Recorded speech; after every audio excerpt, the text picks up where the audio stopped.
run a government. Tingin nyo kaya merong ill motives dito ang Malaysian government? Sabi ko na, September 16, 1963, kinuha nila yung Sabah na nagbigay sa Kuala Lumpur ng $100 billion a year. Ayaw nilang mabawi yan, kaya nga nanggugulo sila sa Mindanao.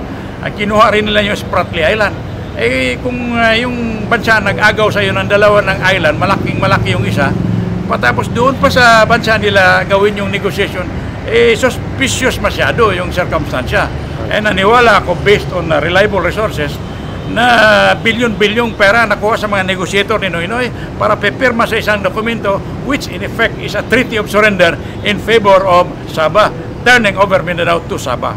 Matapos binuhay ni Ramos at ni Cory.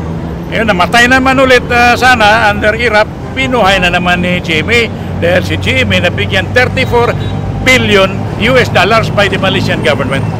Ngayon, yung mga negotiators ni Noynoy, binigyan namang bilyon-bilyong pesos doon sa mga hotel sa Sabah, sa Kuala Lumpur, Malaysia. Obvious na nabayaran siya. Pero obvious. Bakit ibigay ko yun ang pakahalagang isla sa Mindanao? Richer than most of the countries in the world.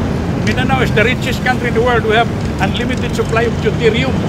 We are richer than America. We have gold, deuterium, which is limitless. Bakit yung mga island nating nawala? That's worth, according to American estimate, $33 trillion. Yung worth ng Spratly at saka yung Scarborough Shoal. they have been